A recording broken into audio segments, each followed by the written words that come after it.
when I do these on the site called WordNet, they look pretty, and then when I save them in the Word, they come out really funky. So they aren't really actually look like a puzzle when you do them, but sometimes they change. So, there are the answers, and hopefully this will make the test a little easier for you, because if you run across those words and scenarios or something, you'll know what they're referring to. And it'll be clearer. So I can put it on Blackboard too, if you can. Do I need to leave this up for just a second? Yes. No. Okay. Concola and Stillwater, I put the answers up on the Word document, and give you just a minute to check your answers, and then we'll go on when you tell me that you're ready. Did you all get the sign-in sheet? Mrs. Martinez, can you move it up? I think they're missing one up towards the bottom. Okay? That's a cross. Yeah, thank you. I don't know. Where's the sign-in sheet? Oh, I don't you just know. said she done. Has anybody got it? Yeah, I think I started a sign-in sheet around, but I didn't get, maybe I didn't. It's probably laying in front of me. Okay. I think Stillwater's ready. Okay, I'm gonna take this off and do something like that. What's 5? Okay. All right. Those puzzles come from something called WordMint, and they look nice until I save them, and then they don't look nice anymore. So, okay, let me get to the next chapter. I would also, as we're moving on, like I said, we're skipping quite a few pages that had to do with lab. There is I'm just making sure I didn't pass anything by that I don't want to pass by.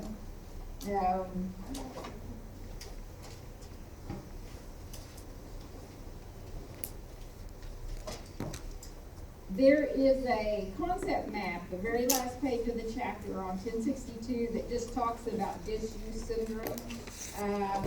That is kind of helpful for those of you who are spatial to kind of see how one thing leads to another and what your goals might be. And then I always encourage you guys to do the questions at the end of the chapter.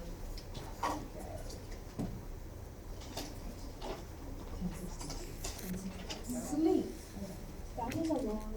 Those of you, I know nursing school, you don't get very much sleep. Probably just because most of you are young,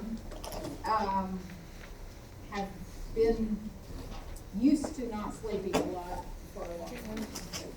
I'm going to try to talk you into getting a little more sleep. So sleep is an altered level of consciousness, and the non-REM sleep, it's abbreviated here NREM. There are 3 stages of non-REM sleep. Stage 1 is just as we're passing from being awake to going to sleep, a very light sleep, and it just takes a couple of minutes, and then we drop off into stage 2. And I think of that transition phase as when you almost don't know whether you're asleep or you're awake. And I don't know if you've ever seen someone who could literally sleep with their eyes open, but I've known one person who truly would not respond and is gone with their eyes open. Very strange, but anyway, I think that was stage 1. So stage 2, if you're watching someone sleep, their eyelids, are still. You cannot see their eyes moving underneath their eyelids. If you were to count the respirations and their pulse, they would have dropped slightly from when they were awake or in stage 1. and the body temperature has started falling by a very small amount. Stage 3 is a very deep sleep. This is when people, their muscles become so relaxed, the uvula and palate tend to fall, and if they're going to snore, most often they're in stage 3 sleep. And it's essential for restoration of energy and release of growth hormones. So, first to box 45-1. It is for our time spent most often in the different cycles of sleep. Our REM sleep is, the other name for stage 3, you see it referred to as deep sleep or delta sleep. And the heart rate and respiratory rate drop as much as 20 to 30% below what you exhibit when you're awake. In stage 1, someone can just walk into the room and they wake up. Stage 2, you might have to touch them lightly or, lean close to them and speak to them. Stage 3, the person is probably pretty difficult to arouse. Okay, so box 1 talks about those physiological changes during non-REM sleep. We've already said your blood pressure falls, your pulse falls, but we didn't talk about your blood vessels dilating. Cardiac output is going to drop if your heart rate, blood pressure drop. Your muscles relax. Your metabolic rate drops considerably. Growth hormone levels peak and our intracranial pressure decreases. So that sounds like something that's pretty healthy for most of us. Then comes the REM sleep, and this is something that people go in and out of REM sleep. It can occur about every 90 minutes and last 5 to 30 minutes. And I did the calculation on someone who only gets 6 or 7 hours of sleep a night, and they probably get one less cycle of REM than if you get, 7.5 or so. I don't know how precise that is, but REM sleep is very important because we get our dopamine increases, our brain metabolism, our brain is highly active. We dream during REM sleep. And unless someone wakes you up pretty much in the middle, something wakes you up during that dream, you're not as likely to remember it, of course. And then we also have those neurotransmitters, the dopamine and acetylcholine are released, and that has to do with cortical activation. It makes sense that they would be high while we were dreaming. The EEG, or electroencephalogram, resembles wakefulness if you are having a sleep study at this time. And if you're watching someone sleep and you can see their eyes flickering under their eyelids, that's a sign that they're in REM sleep. Their muscle tone is just pretty much flaccid. Deep tendon reflexes are absent, and their gastric secretions are increased. Heart and respiratory rates may be irregular. And it's thought that the parts of the brain that have to do with learning, thinking, organizing information are all stimulated during REM sleep. So it is very important that we get uninterrupted sleep and that our clients get uninterrupted sleep, because if they sleep less than 90 minutes, then there's a good chance they're not even going to reach REM sleep. And it's very important for us, of course. There are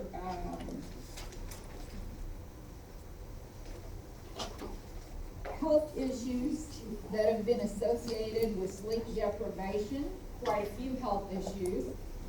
One of those is increased insulin resistance and poor blood sugar control for diabetics. And I was thinking about the fact that hospitalized people and especially people who've had surgery often have higher blood sugars than they normally do and temporarily reduce insulin for their healing. And we know that part of that is stress, the stress of undergoing surgery, using anesthesia. Some of it may have to do with sleep deprivation as well, because there's so many interruptions. Even when you try not to interrupt the sleep of your clients at night, things do. Another patient down the hall may be noisy, lights may come on, there may be an overhead code call, or there just may be, they're in an unfamiliar room, unfamiliar environment, they can hear a beep of an oximeter, or, there's just so many things going on around them that it's hard to sleep.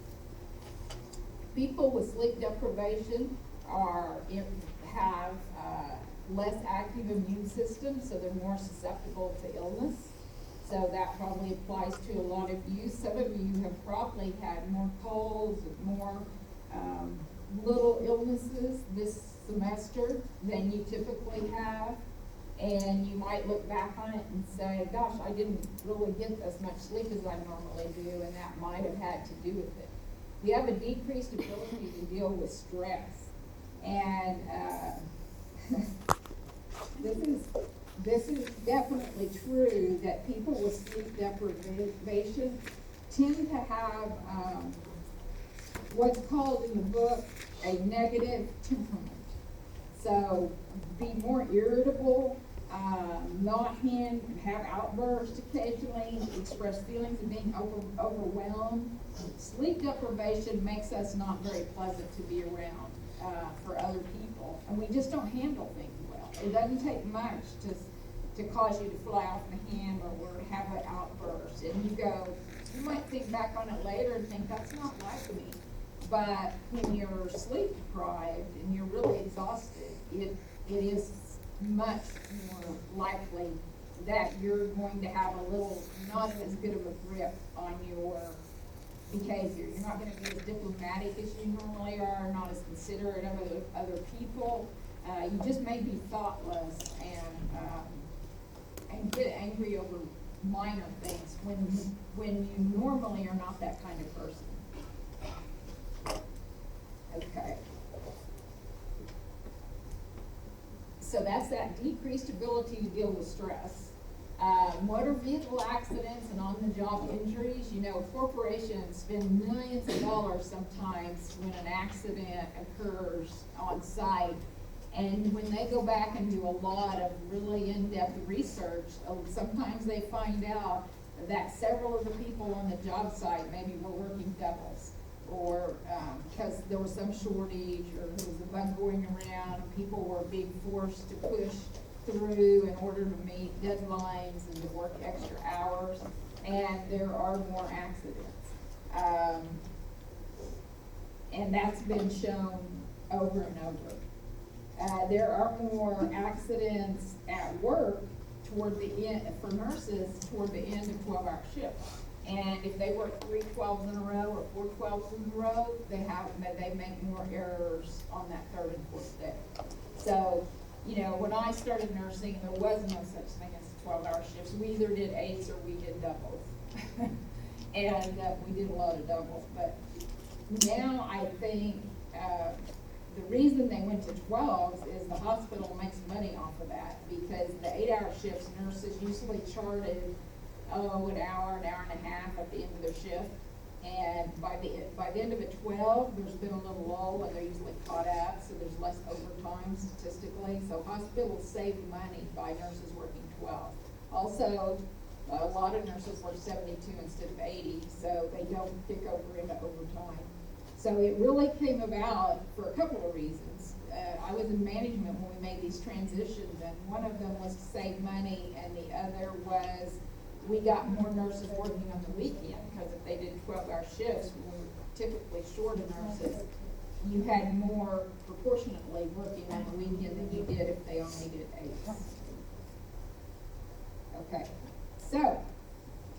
Generally, if you're sleep deprived, you do not do as well at school or at work. Your ability to really concentrate is not as strong. You tend not to pay as much attention. As I look around the room, I see Steph and Vanessa are not paying attention, so they must be sleep deprived. Obesity. Oh, irritability. I already talked about irritability. But you have, I don't know if you've all have tried to learn something when you're mad, but it's hard. So that might contribute to if you do well, if you don't do well one day, it may be because you're ticked off that day. So trying to work off our stress somehow healthy and have a positive attitude might help us do a little better. And that applies to me as much as it does you. I'm really talking to myself. Okay, obesity. There's quite a bit of research ongoing, and there is definitely a link between sleep deprivation and obesity, but they're not quite sure about details on that. Okay. People eat to stay awake. People eat to stay awake? Yeah. Well, some people who can't sleep also, she said that people eat to stay awake. Some people, well, I'm tossing and turning, I think, you know, I think I'll run downstairs and do some cookies. So if you're awake anyway, we tend to snack sometimes in the middle of the night. Some of you. I ate a burrito at like 11:30 last night. Okay.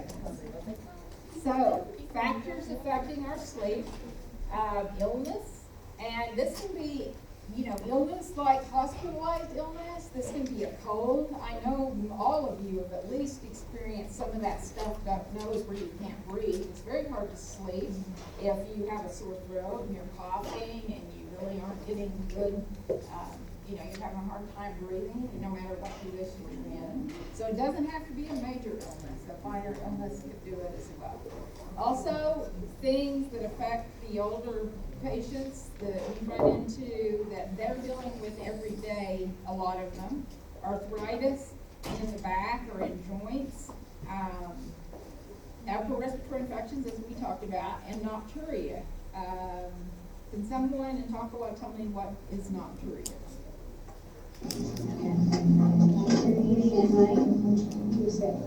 Nighttime urination. Okay. Okay.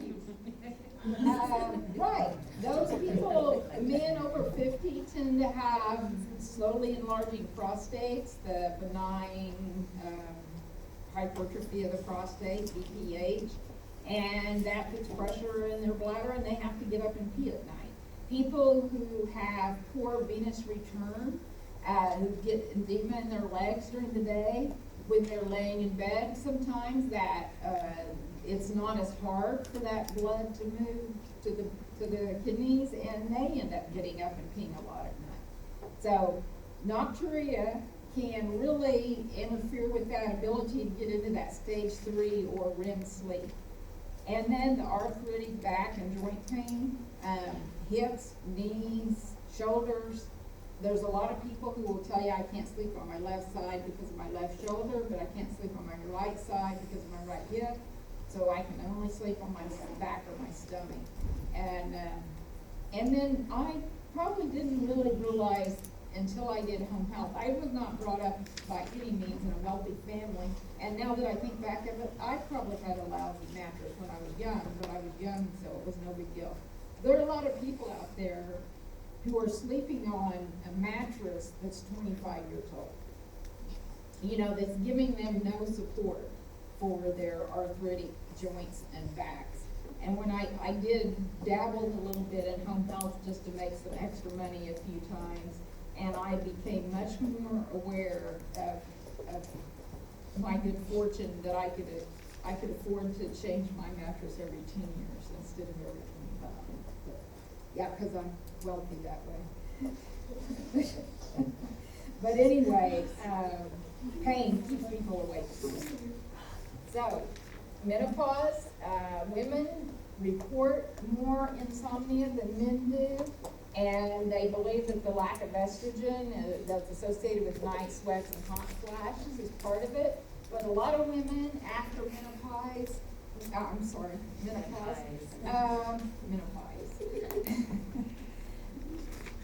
just tend to wake up around 3 in the morning. You know, it's almost a habit. Oh, doesn't matter what time I go to bed, I'm awake from 3 to 5, or 3 to 6, or 3 to just about time to get up. And I don't know if that's lack of estrogen. Some of those women say, I don't have night sweats, I don't have hot flashes. They're just, have developed that cycle. And then stimulants. When I think of stimulants, I think mostly of caffeine.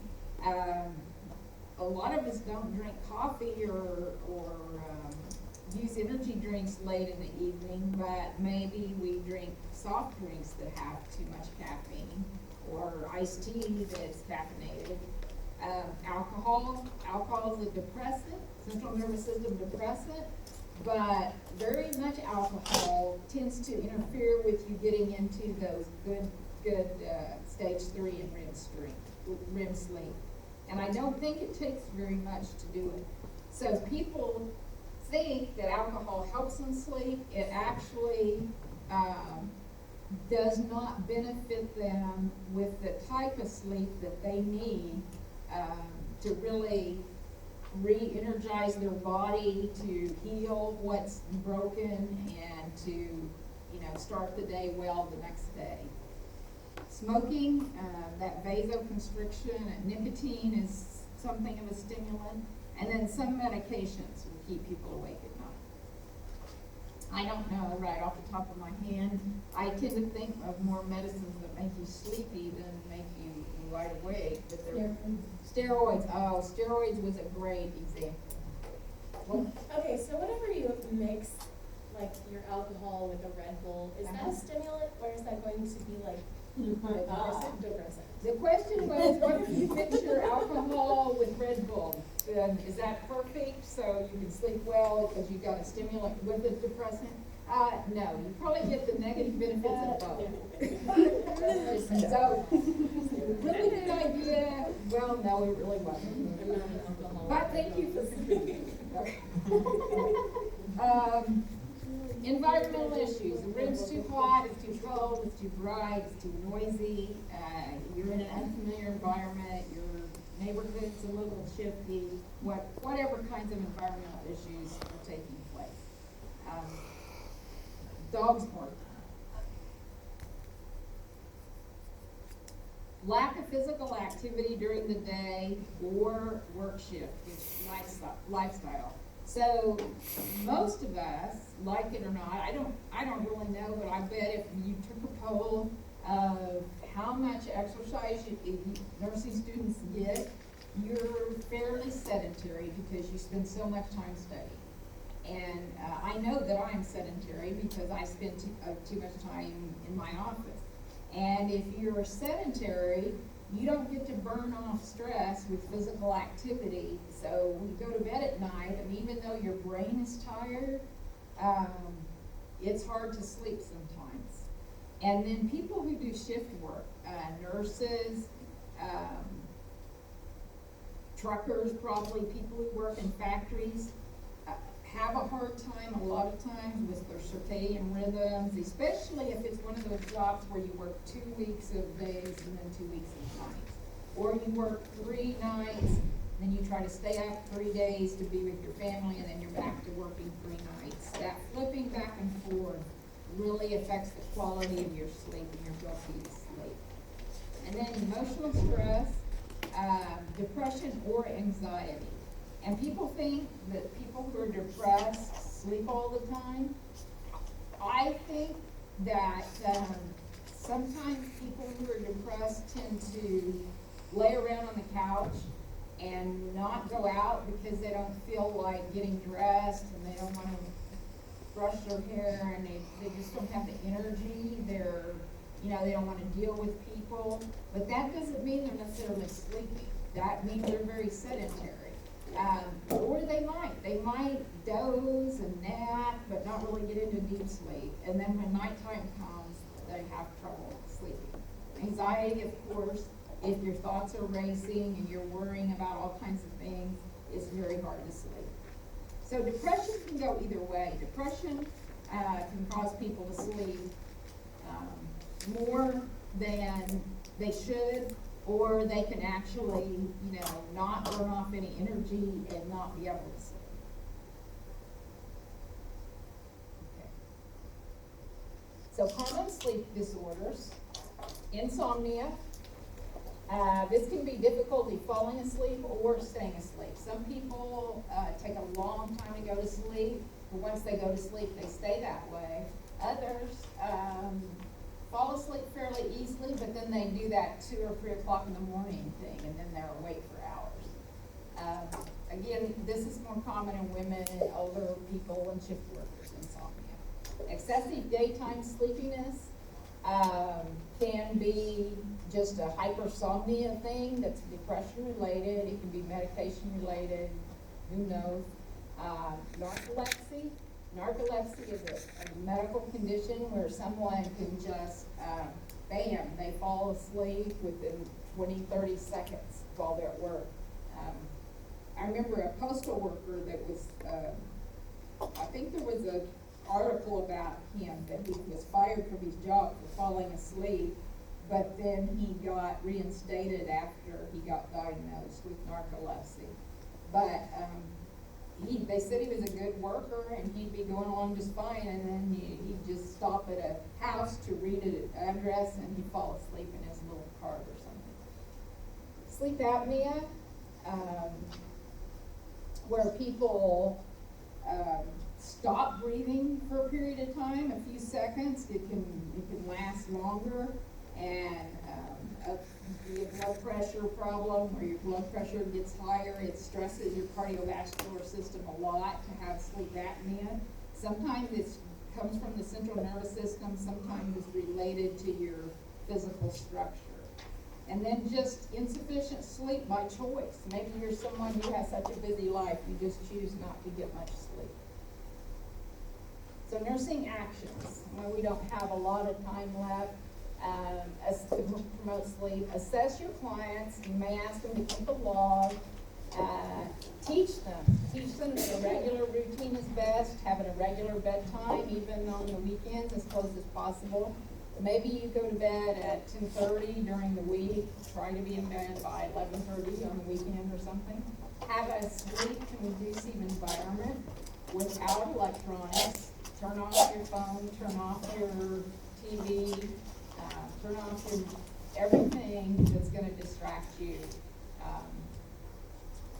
so that you can fall asleep. Avoiding food, caffeine, and alcohol for 3 or 4 hours before bedtime. Having them have something comfortable to wear. Make sure they get to the bathroom before they go to bed. Sometimes medications are necessary and prescribed, but that person needs to be taught about their fall risk. And then we always evaluate and see how they slept the next day. Sleep pharmacology, my last slide. Herbals such as melatonin, valerian root, kava. There is research to support melatonin, that it works for some people. The valerian root and the kava, I'm not aware of research, but some people swear by them. I do take valerian root. It smells bad, but kind of like dirty socks, but if it helps me sleep, I'll take it. Non-caffeinated hot tea. Sometimes people feel like hot beverages, maybe that relaxes them, or a warm bath. Essential oils, that it's not evidence-based, but they are popular, that there are some sleep-promoting essential oils. Just because of the scents are soothing and relaxing. Then again, turning off, that's not sleep pharmacology. It needs to be on a different slide. Turning off all those electrons. Okay, so benzodiazepines like diazepam, these of course are addictive, so they're prescribed very cautiously. A non-benzodiazepine is zolpidem. I'm not sure how you pronounce it. That's the generic Ambien. and I added this that's in bold, but there are issues with it as well. There's amnesia and potential for abuse. So it is addictive, even though it's not a benzo. Many licensed independent practitioners are kind of, it was really trendy there for a few years, but they're kind of backing off of it and trying a couple of newer medications. I can't remember the generic name for Belsomra, so you don't need to know Belsomra. That's a newer medication that is out there.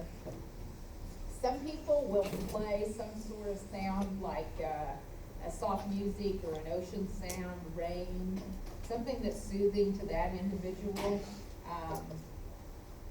Water on rocks or a gurgling stream, anything that might help them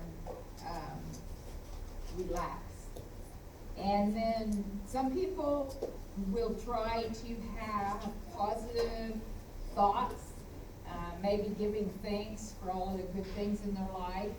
And as they're lying there trying to fall asleep, if you're focusing on the good things, sometimes it's a little easier to fall asleep than if you're worrying about the difficult things.